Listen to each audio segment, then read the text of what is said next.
A man like you doesn't deserve a son like him. A man like you doesn't deserve a son like him. You don't know anything about me or my son. I know enough. Dorian Vance stood in the parking lot of Maple Street Apartments, wearing a gray mechanic's jumpsuit with grease still under his fingernails, holding his son's backpack in one hand because Milo had run ahead to chase a dog 3 doors down. He didn't raise his voice. He didn't set the backpack down. He just stood there, listening, the way he'd learned to listen to people who thought silence meant surrender. She didn't know he'd built the company that owned the building she was standing in front of. She didn't know the modest inheritance she assumed he'd squandered was actually $11 billion he'd walked away from on purpose. She didn't know that the folder in her Louis Vuitton tote, the one with the custody papers, had already been flagged by a judge who was a personal friend of his late wife's family. He reached into his back pocket, pulled out his phone, and sent one text, 3 words. Then he slid the phone away and looked at her like a man waiting for a kettle to boil. In the next 60 seconds, Regina Calloway was going to offer him $1 million to give up his son forever. Comment, "Stay strong" if you think a real father never sells his blood for a check. And stick around, because by the end of this shift, she was going to find out exactly who she was talking to. 3 weeks earlier, nobody in Fairview Heights knew Dorian Vance's real name. They knew him as the quiet mechanic who fixed brakes at Ruiz Auto on 9th Street, the guy who always paid cash for his coffee at the corner diner, the single father who walked his 6-year-old son Milo to Fairview Elementary every morning at 7:40 sharp, rain or shine. He kept his head down, he kept his hands busy, he kept his son fed, clothed, and laughing, and that was the only resume that had ever mattered to him.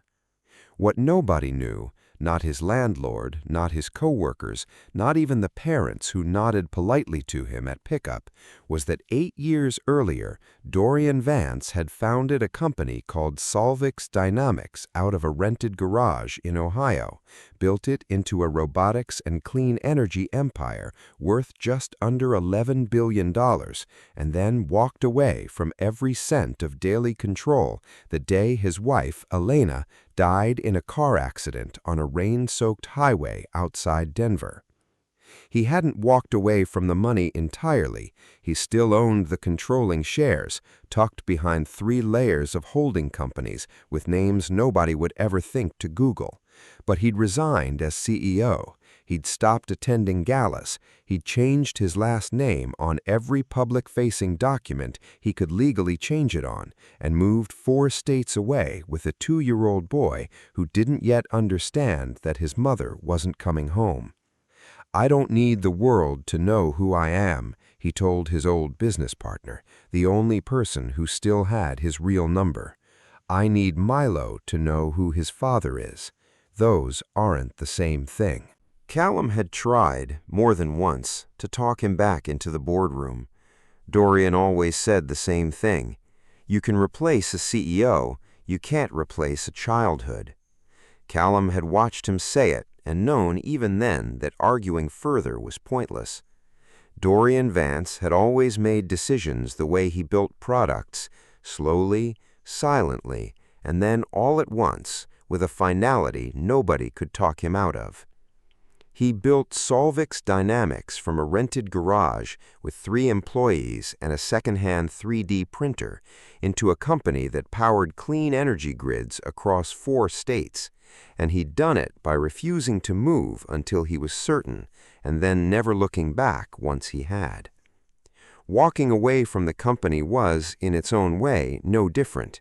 He'd been certain, and he never looked back. So he became a mechanic. Not because he needed the paycheck. The holding companies quietly deposited more into a trust every quarter than most men made in a lifetime, but because a mechanic's schedule ended at 5, and a father needed to be home by 5:15. He'd trained for it, quietly, the way he'd trained for everything, methodically, without announcement.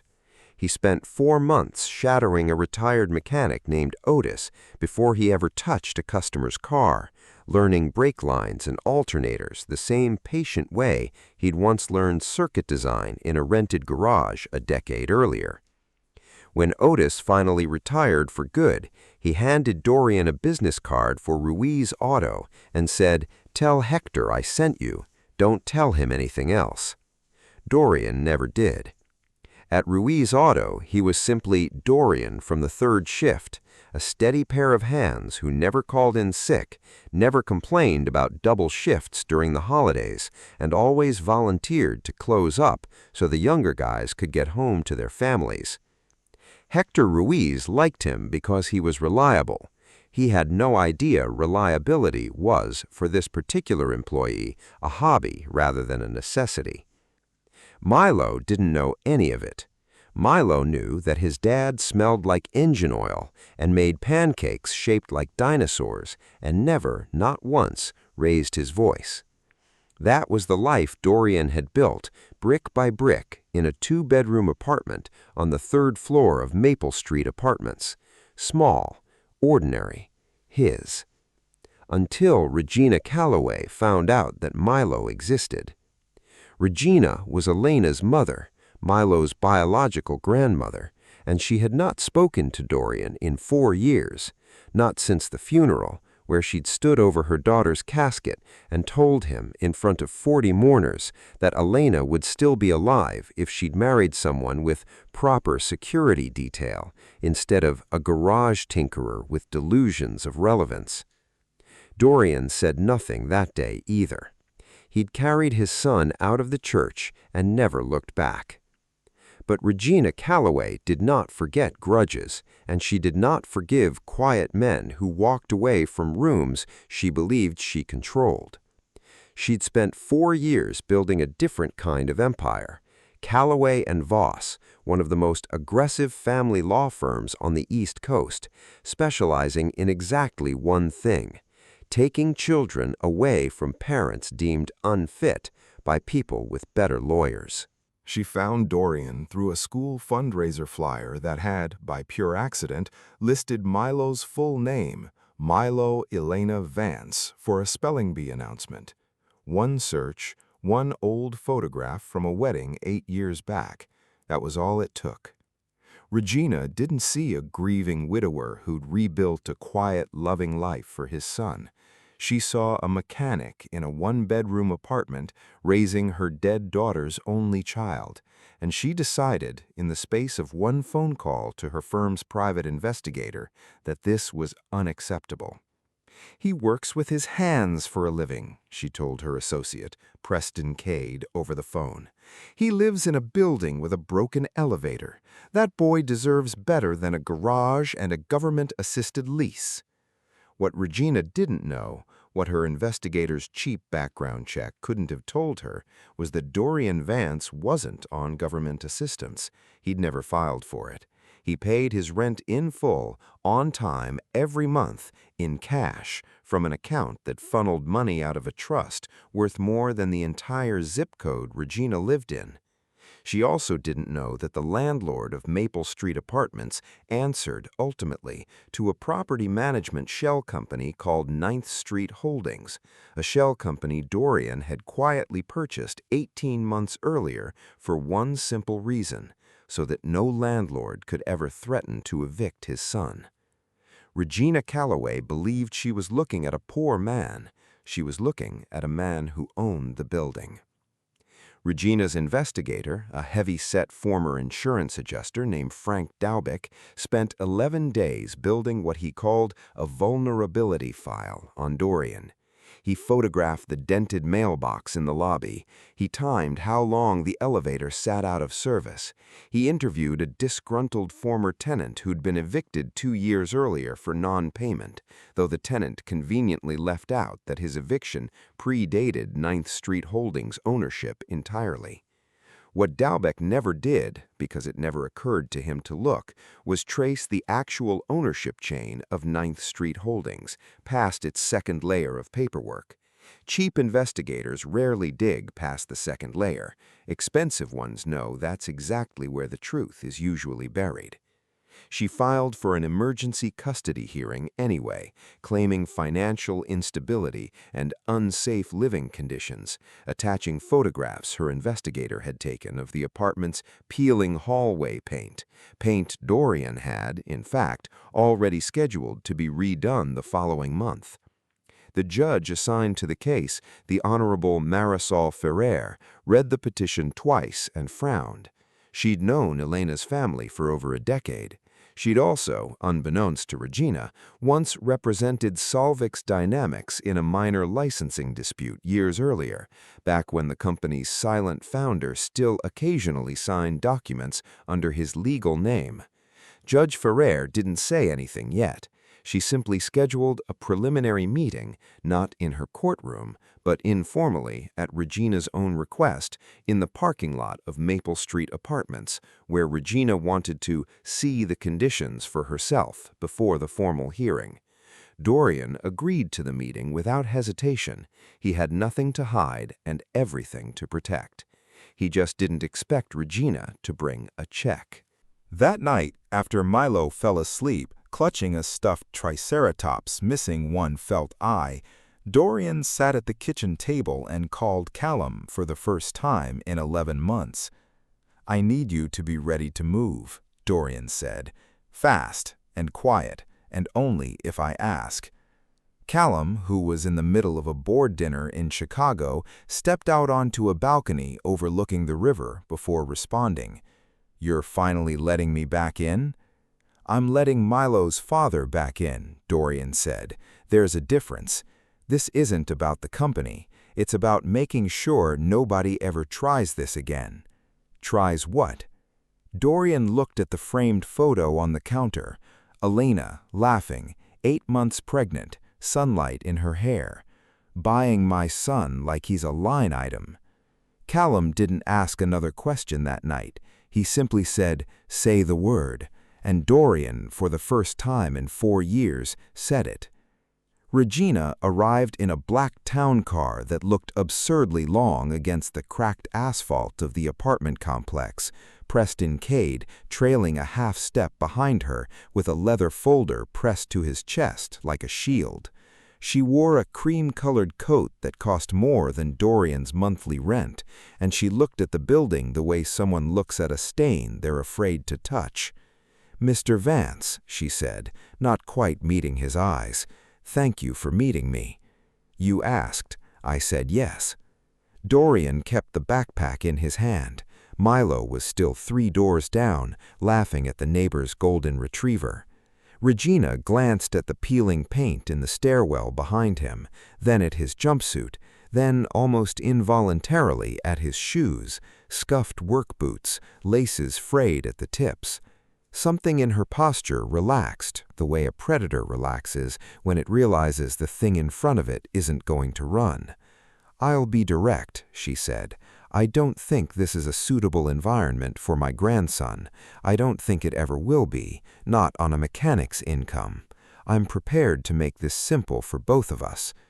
Preston Cade opened the folder and produced a check, already written, already signed. He held it out like he was handing over a receipt for something already purchased. $1 million. The payee line read, "Dorian Vance." "Sign the custody transfer," Regina said, "and this is yours. No lawyers, no courtroom, no drawn-out fight that ends the same way regardless. Milo comes to live with me, in a home with actual security, actual stability, and you walk away with more money than you'll see in the rest of your life doing brake jobs." Dorian looked at the check for exactly 3 seconds, then he looked at Regina.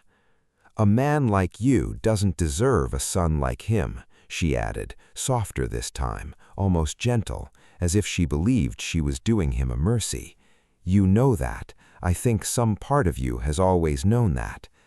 He didn't take the check. He didn't raise his voice. He set Milo's backpack down on the hood of his own beat-up sedan, slow and deliberate, and slid his hands into his jumpsuit pockets.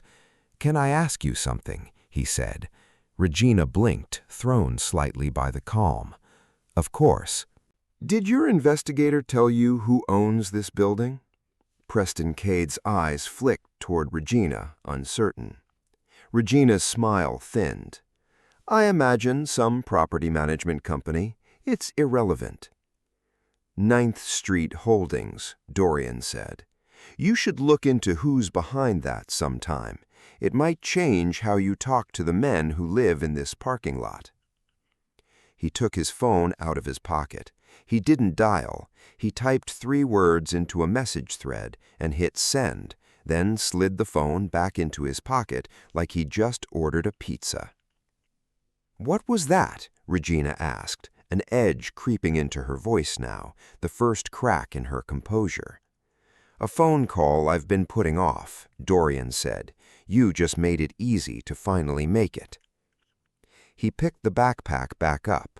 Milo came running over, breathless, cheeks pink from the cold, oblivious to the folder, the check, the town car, all of it. Dad, can Buster come to my birthday party?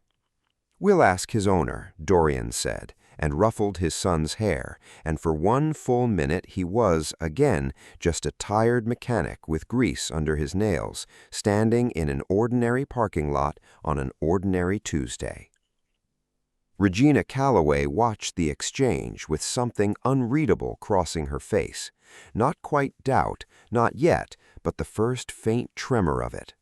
She'd expected desperation. She'd expected a man in worn boots to snatch the check the moment it was offered, or at the very least to argue, to beg, to negotiate a higher number. Instead, she'd gotten 3 calm sentences and a text message she didn't understand. You have until tomorrow morning, she said, folding the check back into the leather folder herself. Judge Ferrer has agreed to hear this formally at 9. I'd suggest you bring a lawyer, Mr. Vance. This doesn't need to be ugly, but it will proceed either way. I'll be there, Dorian said. Alone? Preston Cade asked, a little too eagerly, already imagining an unrepresented respondent folding under cross-examination. Dorian looked at Milo, who was now attempting, unsuccessfully, to teach Buster to sit using a promise of a stick he didn't actually have. I won't be alone, he said. I never really have been. You just didn't know where to look. He walked Milo upstairs without looking back once, and it wasn't until the apartment door clicked shut behind them that his hands, finally out of sight, trembled, not from fear, but from the particular fury of a father who had just watched a stranger try to price his son like a used car. Regina Calloway had no idea that the text message Dorian sent had gone to Callum Reyes, acting CEO of Solvix Dynamics, and read exactly this. Time to come out of retirement. Bring the paperwork. Fairview Heights. Tomorrow, 9 a.m. Fairview County Courthouse. Let's end this the right way. The Fairview County Courthouse hearing room was smaller than Regina expected, all municipal beige and buzzing fluorescent lights, packed tighter than usual because word had somehow spread that something unusual was happening in Judge Ferrer's courtroom that morning. Regina sat at the petitioner's table in a charcoal suit, Preston Cade beside her, both of them radiating the calm confidence of people who believed the outcome was already decided. Dorian arrived in the same gray jumpsuit he wore to Ruiz Auto every day. He had no lawyer beside him, not because he couldn't afford one, but because he hadn't needed to hire one in years. He simply sat down at the respondent's table, folded his hands, and waited. All rise, the bailiff said. The Honorable Judge Marisol Ferrer presiding. Judge Ferrer took her seat, scanned the room, and let her eyes land on Dorian for half a second longer than protocol required. If Regina noticed, she didn't show it. Ms. Calloway, the judge said, You've filed for emergency custody on grounds of financial instability and unsafe living conditions. I've reviewed your petition. Before we proceed, I understand there's a request from the respondent's side to introduce documentation. Mr. Vance? Dorian stood. Just one thing, Your Honor. May I invite someone to the stand? Regina's brow furrowed. This wasn't disclosed. It's within the rules for a preliminary hearing, Judge Ferrer said evenly.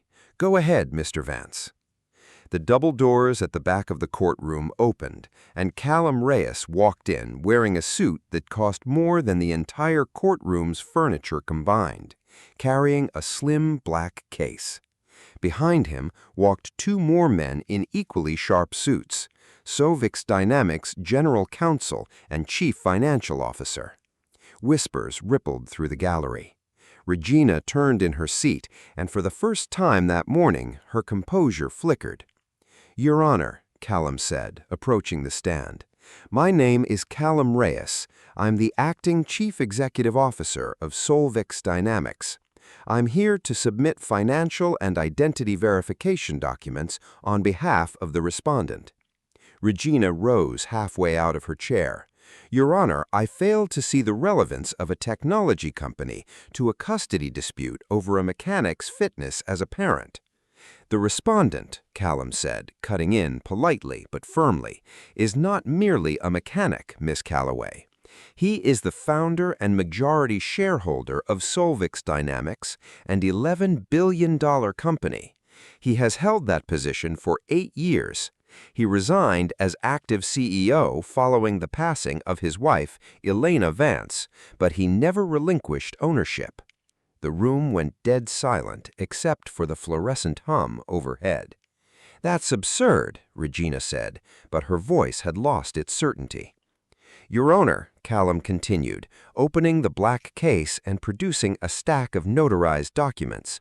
These include Mr. Vance's original incorporation papers, trust documentation showing consistent, substantial financial support for his son, tax filings showing full and legal payment of all obligations, and property records showing that Mr. Vance, through 9th Street Holdings, is the sole owner of Maple Street Apartments, the very building Ms. Calloway's petition described as an unsafe environment.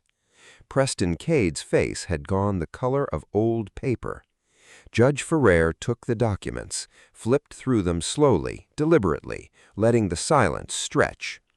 Miss Calloway, Judge Ferrer said, your petition alleges financial instability.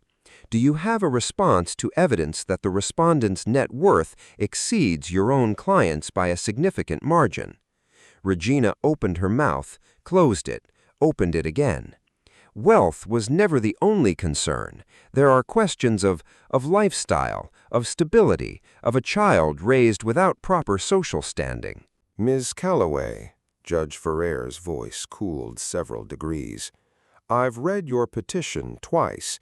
Every allegation in it centers on money and appearances. Not one paragraph addresses Milo Vance's actual well-being, his school performance, his health, or his relationship with his father. I have, however, received 17 character statements from teachers, neighbors, and Milo's pediatrician describing Mr. Vance as attentive, loving, and consistently present. She set the documents down. I'm also troubled by something else. Your petition references photographs taken inside the apartment building's stairwell. Mr. Vance's counsel, Mr. Reyes, has submitted a maintenance schedule showing that repainting was already contracted and scheduled prior to the filing of this petition. It appears you photographed a temporary condition and presented it as permanent neglect. Regina's jaw tightened. In the gallery, a woman who lived 2 floors below Dorian, recognizable to half the courtroom as Milo's kindergarten teacher, there to offer a statement, shook her head slowly, audibly disappointed. There's one more matter, Judge Ferrer said, and this time she looked directly at Regina. Mr. Reyes, is it true that yesterday Ms. Calloway offered Mr. Vance $1 million in exchange for relinquishing custody? The room erupted into murmurs. Regina's head snapped toward Preston Cade, who suddenly found the courtroom carpet fascinating. Dorian stood, calm as ever, and reached into his jacket pocket. He hadn't planned to use it, but Callum had insisted he bring it, just in case. He placed a folded photograph on the respondent's table, a still frame from a security camera mounted on the corner of the apartment building, time-stamped the previous afternoon, showing Regina Calloway handing over a signed check in the exact parking lot she'd called unsafe. "I have a copy of the check as well, Your Honor. I didn't cash it. I didn't want it. I just wanted my son." He turned, for the first time that morning, to face Regina directly. The courtroom was silent, enough that the hum of the fluorescent lights overhead seemed loud. "You told me I don't deserve a son like him," Dorian said. "You've never once asked him what his favorite color is. You've never once come to a single school function in 6 years. You didn't call on his birthday last year, or the year before that. I don't say that to be cruel. I say it because you built an entire legal argument about who deserves my son without ever once trying to know him." Regina's mouth opened, but nothing came out. "I'm not going to stand here and tell this court I'm a perfect father," Dorian continued. "I've burned pancakes. I've missed a bedtime story because I fell asleep on the couch after a double shift I didn't need to work, but wanted to, because it kept me close to the life Elena and I built together before all of this. But I have never, not once, needed a check to remind me why I'm raising my son. You needed one to remind you that you had a grandson at all." Preston Cade, still seated, stared fixedly at a water stain on the ceiling tile, as if it might offer an exit. Judge Ferrer let the silence hold a beat longer before speaking again. "Mr. Vance, thank you. Miss Calloway, do you have anything further to add before I issue my ruling?" Regina Calloway, for the first time in what witnesses later described as a genuinely rare moment for her, said nothing at all. Judge Ferrer studied the photograph for a long moment, then looked up at Regina Calloway with an expression that needed no further words. "Miss Calloway," she said, "attempting to purchase custody of a minor child is not a gray area. It's a felony under this state's law, and I intend to refer this matter to the district attorney's office for review, regardless of how this custody petition resolves." Regina Calloway sat frozen at the petitioner's table, her charcoal suit suddenly looking less like armor and more like a costume for a role she no longer had. In the gallery, whispers turned into open murmuring. A reporter from the Fairview Tribune, who'd only come that morning on a tip about an unusual custody case, began typing furiously into her phone. The kindergarten teacher 2 rows back, the one who'd written a character statement for Dorian without ever knowing his net worth, pressed a hand to her mouth, stunned. Judge Ferrer rapped her gavel once, restoring quiet. "I want to be clear about something for the record," she said, looking out over the courtroom rather than at either party. "Wealth was never the deciding factor here, and it never should be in any custody matter. If Mr. Vance had been exactly the mechanic Miss Calloway believed him to be, no fortune, no company, nothing but a steady job and a loving home, my ruling on the merits would be identical. The 17 character statements, the school records, the pediatrician's notes, none of that changed because a check appeared in evidence." She looked, finally, at Regina. "What changed is that this court now has direct evidence of an attempt to purchase a child's custody through financial coercion. That is not a parenting dispute, Miss Calloway. That is a crime, and I intend to treat it as one." Regina rose slowly, her voice barely above a whisper. "Your Honor, I only ever wanted what was best for my grandson." Then you should have asked him what that was, instead of writing a check to make the question disappear. The hearing didn't end quickly, but it ended decisively. Judge Ferrer dismissed Regina's petition in full, citing insufficient grounds and what she called a troubling pattern of financial coercion inconsistent with a genuine concern for the child's welfare. She ordered a formal investigation into the attempted purchase of custody, and within 2 weeks, the State Bar Association had opened its own inquiry into Callaway and Voss for potential ethics violations. Preston Cade resigned from the firm before the ink on the investigation notice had dried, releasing a brief statement to a local paper claiming he'd been unaware of certain aspects of the strategy, a claim nobody in that courtroom believed for a second. Regina Callaway's firm lost 4 major clients within a month, each citing reputational concerns in carefully worded press releases. The story didn't stay local for long. A courtroom sketch artist's rendering of the moment the security photograph hit the respondent's table found its way onto social media, captioned simply, "Billionaire mechanic dad just ended his mother-in-law's law career with one photo." Regina requested twice to see Milo. Both requests were denied by the court, pending the outcome of the ethics investigation. She sent one letter to Dorian, unopened, still sitting in a drawer in his apartment months later. Dorian didn't gloat. He didn't do interviews. When a local news van showed up outside Ruiz Auto hoping for a comment, he simply said, "I have a son who needs picking up from school at 3, got in his sedan and drove away. He did, however, make one decision in the weeks that followed that mattered more to him than any headline. He officially renamed the trust that funded Milo's future, moving a portion of it into a nonprofit that provided legal defense funds for parents facing predatory custody claims from wealthier relatives. He called it the Elena Vance Family Trust, after his late wife, the only person who'd ever fully understood why a billionaire would choose grease-stained coveralls over a boardroom. The fund's first case, filed within its opening month, involved a widowed nurse in a neighboring county whose wealthy in-laws had tried nearly the identical maneuver, a 6-figure check in exchange for signing away parental rights to a toddler. With the Elena Vance Family Trust covering her legal fees, she kept her daughter within 11 weeks, and the case became a minor sensation among family law circles, cited twice in state legislative discussions about tightening custody transfer statutes. Dorian never appeared in the press coverage of that case either.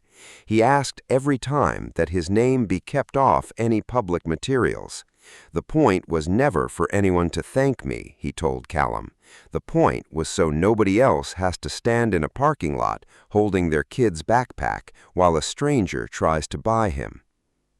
6 months later, Dorian still worked at Ruiz Auto 3 days a week, not because he needed to, but because Mr. Ruiz had become one of the only people outside Callum who knew the whole truth and had simply said, "Doesn't change anything to me. You're still late if you're late," which was in its own way exactly what Dorian needed to hear. Milo, for his part, remained gloriously unaware of exactly how much money existed in trusts with his name quietly attached to them. He knew his dad had a big work thing one day at the courthouse and came home a little tired but smiling. He knew Buster, the golden retriever, had, in fact, come to his birthday party. He knew his father tucked him in every single night without fail. Judge Ferrer's referral led to a formal investigation that 8 months later resulted in Regina Callaway surrendering her law license rather than face disbarment proceedings. She moved out of state. She did not attempt contact again. Dorian never spent the $1 million check. He kept it, uncashed, framed, hanging in a small frame in his home office, not as a trophy, but as a reminder of the exact moment someone had tried to put a price tag on his son and failed. On a quiet Sunday that spring, sitting on the front steps of Maple Street Apartments while Milo drew chalk dinosaurs on the sidewalk, Callum stopped by, still slightly bewildered by his old friend's chosen life. "You could buy this whole block and never notice the dent in your account," Callum said, watching Milo add a third horn to something that was allegedly a triceratops. "I know," Dorian said. "You're still going to fix brakes on Thursday?" "I am." Callum shook his head, smiling despite himself. $11 billion, and you're happiest with grease under your nails. Dorian watched his son add a tiny chalk sun in the corner of the sidewalk masterpiece. "Money never raised a kid a day in its life, Cal. I did. That's the only title I ever wanted." Callum was quiet for a moment, watching Milo carefully outline the sun's rays in yellow chalk, tongue poked out in concentration. "You know the board's going to ask about you again next quarter. Investors like a face. They like a name they can put on a magazine cover." "Then give them yours," Dorian said. "You've earned it. I gave up the cover story a long time ago, Cal. I'm not looking to get it back." "What do I tell them when they ask why the founder disappeared?" Dorian smiled, watching Milo stand back to admire his artwork, hands on his hips, in an exact unconscious imitation of his father's own posture. "Tell them he didn't disappear. Tell them he just found something worth more than the company and went and got it." Callum didn't have a response for that. He simply sat down on the step beside his old friend, and for a while neither of them said anything at all, content to watch a 7-year-old finish a triceratops mural in blue and orange chalk on a cracked sidewalk that technically belonged to a man worth $11 billion who wanted nothing more from the world than exactly this. A year to the day after that parking lot conversation, Milo blew out 7 candles on a dinosaur-shaped cake his father had baked himself, badly, with one wing lopsided and frosting a little too thick. 12 kids from his class came. Buster, the golden retriever, was once again in attendance, tail thumping against the coffee table leg. Nobody at that party knew they were standing in the home of a man worth $11 billion. They just saw a dad in a paper party hat, laughing too hard at his own bad magic tricks, exactly the way he wanted it. Later that night, after the last guest had gone home and the paper plates had been cleared away, Dorian sat on the edge of Milo's bed while his son fought sleep with the particular stubbornness of a 7-year-old determined to squeeze one more minute out of his own birthday. "Dad," Milo mumbled, eyes already closing, "why did you cry a little today?" Dorian hadn't realized his son had noticed. He brushed a strand of hair off the boy's forehead. "Happy tears," he said. "They happen sometimes when you get to keep the thing you almost lost." "What thing?" "You," Dorian said. "Always you." Milo, already half asleep, didn't ask anything further. He simply reached out and grabbed his father's sleeve, the way he had every night since he was old enough to reach, and held on until his breathing slowed into the steady rhythm of a child who had never once in his short life had a single reason to doubt that his father would be there in the morning. Dorian sat there a long while after Milo fell asleep, listening to the quiet hum of the apartment, the distant sound of traffic on 9th Street, the small, ordinary sounds of a life he had built entirely on his own terms. Somewhere in a drawer downstairs sat a framed, uncashed check for $1 million. Somewhere across the country, a company worth billions ran fine without him at its head. And somewhere in this small apartment, in this small bed, was the only fortune he had ever actually wanted to protect. If you made it this far, you already know what real wealth looks like, and it was never about the check on the table. If this story hit you somewhere honest, hit like, subscribe for more stories like this one, and drop a comment telling me where in the world you're watching from tonight. See you in the next story.